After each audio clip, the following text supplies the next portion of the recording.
Hi there, Bianca Lager with the Blink Weekly Newsletter, one-on-one question of the week. Let's get into it. So this week is a question that resonates with me so deeply in my soul, especially after a parenting day that I had yesterday. It was really, really tough. So for all you working parents out there, this one is for you. Working mom here. I have a beautiful 20-month-old son. He's my first and my only. I work for a large corporation and love what I do, but I feel miserable most days, if I'm being honest. My issue is how the fuck am I supposed to do it all? There's never enough time in the day, and if I don't have work guilt, then I have mom guilt. I'm always up against deadlines, and I never feel in control of things or that things are going well. Any working parenting advice? How am I supposed to grow my career when I feel like I'm treading water and drowning most days? Quitting is not an option, and honestly, I don't want to quit, but am constantly worried about being fired. I am tired. That was capital letters at the end, and that is the part that is resonating in my soul right now. Yeah, I feel ya. Girl, I am tired too. I have a 5-year-old and a 2-year-old, and I'm tired. You know, it is extremely taxing on not just your physical capabilities, but your mental, your emotional, all of it.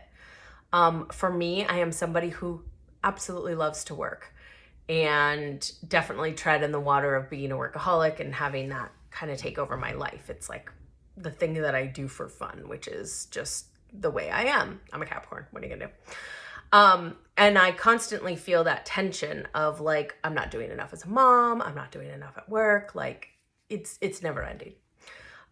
So the pieces of advice I have for you is number one, this is not what you want to hear. This is not the piece of advice that is going to make you feel better, but it needs to be said. It's something you already know. You know this. You're 20 months into motherhood. You've learned this already at least, which is there is no magic structure or solution to it. There's just not. Everybody has a different dynamic in their household. For example, my oldest son is autistic, and so we have kind of a half neurotypical, half neurodivergent household. It makes for a lot of chaos, and it makes for a lot of non-traditional parenting choices that my husband and I make. I'm not going to get into that right now, maybe in another video, but what I've learned through motherhood is that there is so much information on social media coming to you, telling you what you should do, what you should do. You should give your children broccoli. You should make sure they sleep at this bedtime. You should. And it's so overwhelming because I think we wake up every day and we feel like we're just not living up to it. We're not living up to all of the shoulds that are out there in the world. I'm really thankful for all the information. Obviously, like I'm a huge online learning advocate. I've learned so much, especially in dealing with my son's challenges. Thank God there are people creating content out there and giving advice or giving a glimpse into what their lives look like, because without that, I haven't been able to survive. So that's going to be another piece of advice in a second, but I'm going to come back to that in a minute and focus on the fact that the shoulds shouldn't be in your vocabulary, okay? So it's one thing that I think every working parent, but especially moms, it's a big job, and you feel like there's a lot of shoulds that you're not living up to, especially when you're working outside the home. It's just a lot of back and forth. So the double-edged sword in that advice of no shoulds is that there isn't a rule book. There isn't a set of rules you can follow or an instructions, a job description even to follow of how to do your job well and how to not do your job well. And some of the toughest times that I think we have in our career is when we don't know whether we're coming or going. We don't know whether we are, progressing in our career, or whether we're stalling out, or there's other things that you can specifically address and figure out so that you can keep progressing. And like, this is what I work with my one-on-one clients with, right? Is figuring out what those things are, or if that exists, and how we kind of untangle those and get unstuck and move forward. And with parenting, it's way more complex than that, because you have the emotions and of course the well-being of a whole other person, not to mention if you have a partner in the home and you're working out all those dynamics. So the rule book is something that you make up as you go. I will say that, you know, your 20-month-old son, it's such a fun age. You know, I'm sure there's so many fun parts of it, but it's extremely demanding. And let me tell you this, as my son is starting to turn some corners in life, although, you know, he's sort of on his own, they're all on their own timeline.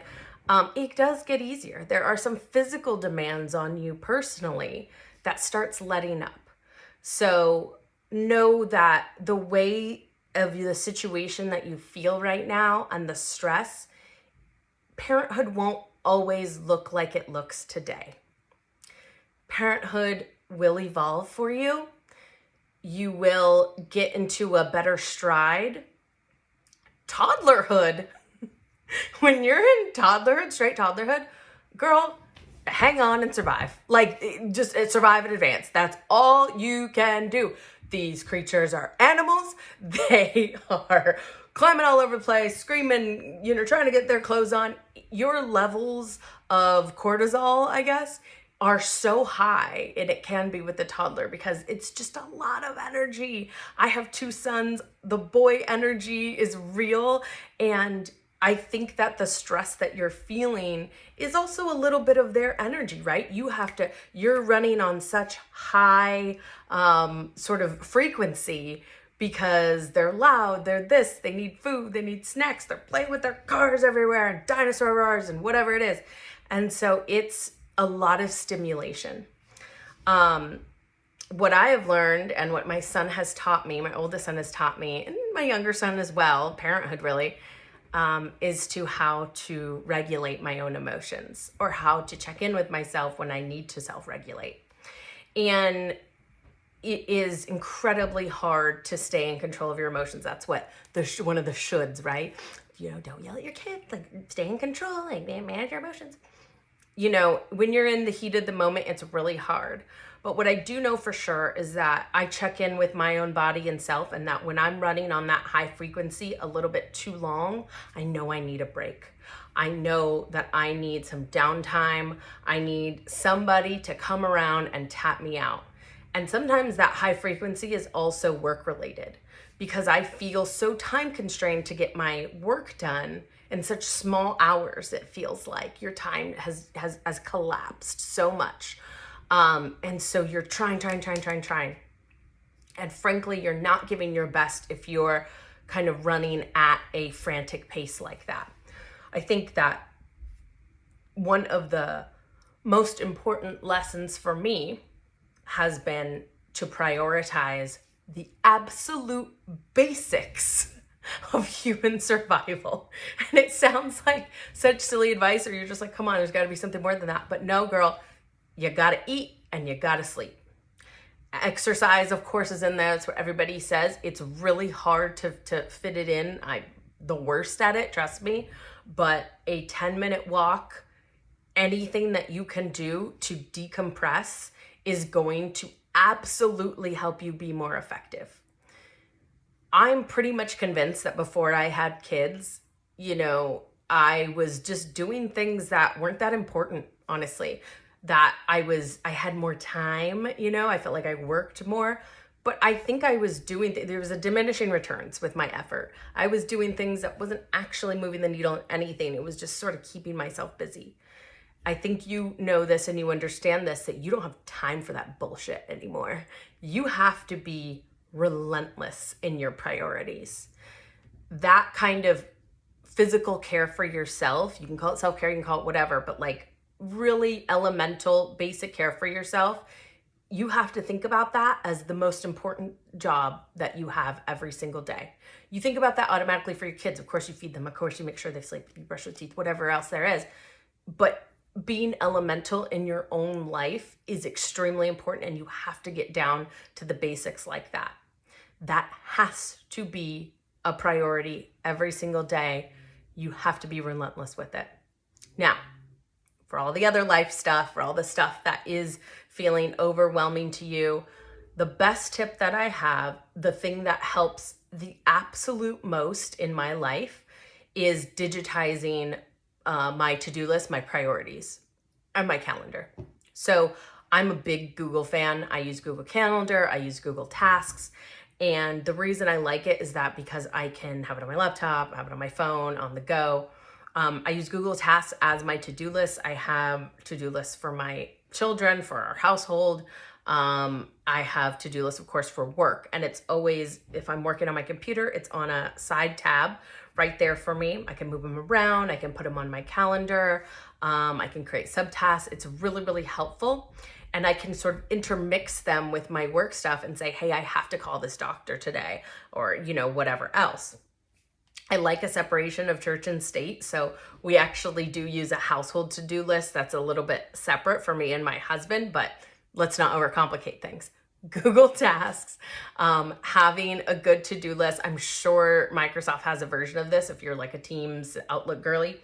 But essentially digitizing your to-do list gives you minute by minute, all day control of exactly what needs to happen today. And we lose things in our brains all day long. There's too much going on. The toddler's yelling at you. You have a thought and it goes out and you forget to buy those diapers. You forget whatever it is. So having that Google Task right there with you that you can just kind of input it, keep it in there, leave a note for yourself later, and then make space for yourself to look at those tasks, relentlessly prioritize them in terms of what needs to happen every single day, and socialize them. We use in our family, we have a family email. I highly recommend making yourself a family Gmail. It's free, of course. You can share the password with your husband. He can log in, and that way you guys can, or your partner, I shouldn't assume, whoever it is that is helping you, who's part of your village, somebody that you need to know, we have this doctor appointment, whatever it is, being able to communicate digitally is extremely important when you have a working parent household. So, I hope this was helpful in just, acknowledging and validating that, like, this is crazy for us all. Toddlerhood is wild. Hang on for dear life. It does get better. Relentlessly prioritize your health and your well-being. And then for all those other things that are important things that you do have to do every day, be relentless in how you prioritize those and use a digital to-do list so that you can help yourself stay organized. And I totally forgot, I'm at the top, I talked about, I was going to talk about social media a little bit too. Side note, yeah, you got to be careful with it. But I will say, finding communities online of like-minded women, that people that are in similar situations as yours, hearing their stories, sharing with them, opening up and being vulnerable, for me, it is incredibly helpful. Now, I, and like many other people, have gone down rabbit holes and gone off the deep end with it, or it kind of starts giving you more anxiety. So you have to constantly check in with yourself and make sure that it's not too much. But being able to commiserate and really just address even some little things like your toddler's doing X, Y, and Z, and you think it's kind of crazy, but then you read or see this video or comment on something and you realize that, okay, that's just the way this works. And remember, it all changes. Everything is temporary. And so we have to be agile in motherhood. But I highly encourage you to seek out support, of course, from the people that you know and see and love in person. But also, if you want to decompress and have some downtime and just kind of laugh at some humor online or find like-minded folks, there's plenty of content out there. Just be very careful with it and make sure you set proper boundaries for yourself. So thank you. Oh my gosh, this is such a long one. Again, another absolutely long tangent because it's one that's close to my heart. I'm a proud mom. I love my son so much, but it is extremely challenging. And so when you're running a high octane household and high octane career, it takes a lot. So I see you, I feel you, and I'm wishing the best for you. Thank you all for joining. If you watched to the end, congrats. Thanks, I appreciate it. And we'll see you next week for our next Blink Weekly